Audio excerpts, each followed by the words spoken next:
Isang magandang hapon muli at muli laging pangako ni Brother Arnel Cantoria sa ating pong Mr. Kentra YouTube channel na kung saan ay VIP, very important presentation, na kung saan ay promise po natin 2011 po ay ilalive po natin ang mga sikreto na pinapalabas po natin mga tricks. At mga kaibigan, sa oras pong ito habang narito po tayo sa church ay nais ko munang i-reveal ang ibang sikreto. Ang tawag ko dito ay I know your age. Yan. No? Ang tanong, paano sinabing I know your age? Dito, sa card na to, merong 6 na kulay. No? Malalaman ko ang edad mo sa pamamagitan ng card na ito. Kaya nga tinawag po natin I know your age. Ang tanong, Brother Arnel, paano ba yan? So, itong isang card na to, ginawa po natin 6 na kulay. Pero sa totoo lang, 6 na card yan. Pero pinag-isa ko na lang. Ayan ha? Ayan no, 1, 2, 3, 4, 5, 6. Ang tanong, Brother Arnel, paano ba malalaman kung ang edad ng isang tao? Ito yung tao na ayaw magsabi ng edad. Ito yung tao na ayaw malaman ng edad. Gamitin mo lang ang card ni Brother Arnel, ang VIP card, very important presentation, malalaman mo na ang edad ng isang tao. O kaya mag-iisip siya ng number na 60 below. Hindi pa sinasabi, alam na. Ang tanong, Brother Arnel, paano nalaman yung edad? Ito yan, panoorin ninyo. No? Una, ganito. Para malaman ng edad, halimbawa, ang edad ko 43. No? Sinabi ko ng sikreto, ang edad ko 43. Dito, papakita mo lang ang card dito. Ayan o, may iba-ibang number. Halimbawa, sasabihin mo lang ay 43. Sasabihin mo dito sa card na to, na andito ba ang card? Yes or no lang. No? Yes or no. Pag sinabing yes or no, andito ba yung 43? Wala. Okay, wala. Pag sinabing wala, tatanggalin mo na siya. Ayan. Ayan ha. Pag sinabi niyang andito ba ang 43? Ayan.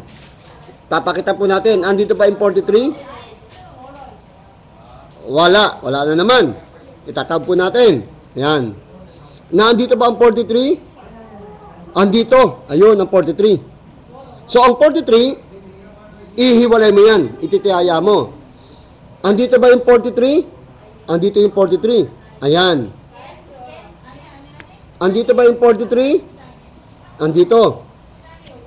Andito ba yung 43? Andito. Ayan. So, ibig sabihin, ito yung 43. Ayan. No? So, ibig sabihin, ito yung card.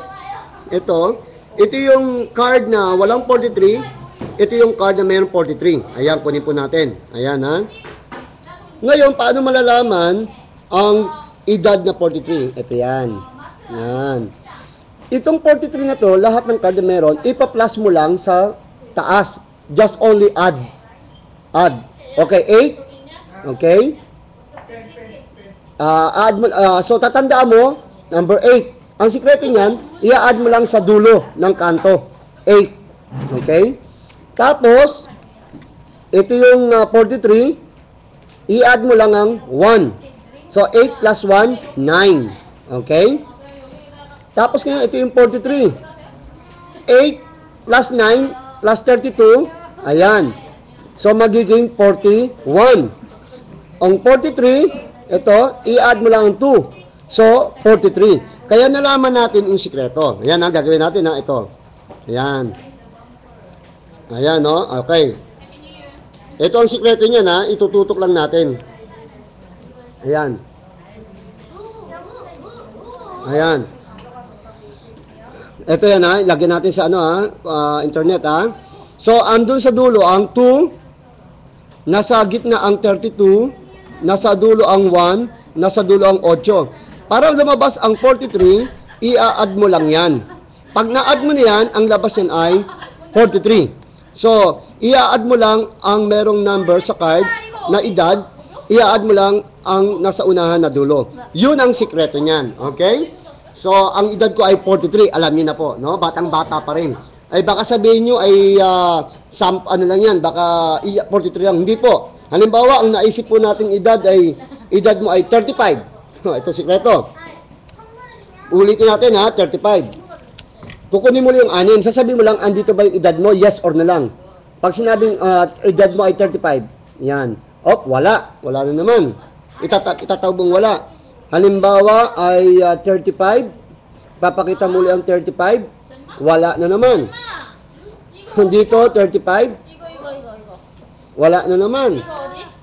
Ito, andito yung 35. Ayan, 35. Itatabi mo na yan. Tapos, 35. Ito, 35. Ayan. 35. 35 ulit. Ito, 35. So, lahat ng meron 35, tatlo lang ang barang may 35. I-add mo lang sa bawat unahan. Sa dulo ng unahan. Ayan, o. Ayan, o. So, ibig sabihin, 32 plus 1, 33. Plus 2, 35. So, ibig sabihin, para malaman nyo lang ang sikreto ng I know your age, i-add mo lang sa bawat dulo ng kanto. Yun ang sikreto. Huwag nyong i-add kung wala ang numero sa ibang card. Meron lang number na age sa iyong card na dun nyo lang ipa-plus. Okay. So, mga kaibigan, ang tawag po natin dyan ay I know your age. Anong ibig sabihin? Dito malalaman natin kung ilang taon ang tao o ano ang iniisip niyang numero. Ibig sabihin, kung alam ko ang edad niya, alam ko ang numero niya, how much more mas alam ng Diyos ang buhay mo. Alam ng Diyos ang iniisip mo. Alam ng Diyos ang plano mo. Because God is omniscient. God is all-knowing. Ang Diyos ay nakakalam sa lahat ng bagay. Alam niya ang buhok natin. Alam mo ang nasa puso mo. Kung ikaw ay ano man ang iniisip mo. Because God is all-knowing, omniscient. Kaya kaibigan, kung may problema ka, may suliranin ka, meron kang hangarin, meron kang mga balak, ipagkatiwala mo sa Diyos. At sabi ng Diyos sa Biblia, casting all your care upon Him, for He careth for you. May nagmamalasakit sa atin, sa iyo, walang iba kundi ang Diyos na ang kanyang bugtong na anak si Jesucristo sa tulong ng Espiritu Santo. Kaya kaibigan, mapalad ka sapagkat meron tayong Diyos na totoo. Kung ikaw man ay nag-iisip ng masama, hindi magandang ginagawa mo, alam na rin ng Diyos yan at mananagot ka sa iyong mga iniisip, pagbabalak. Kaya kaibigan, marami pong salamat na may nakapagbigay aral sa inyo at paalala ng BIP, very important presentation, Gospel Truth Illustrated. Gospel Truth Illustrated. At the same time, ay tandaan po natin, ito po ay napakahalaga na bawat palabas ay merong kahulugan. Kaya kaibigan, maraming salamat. Happy New Year. God bless all.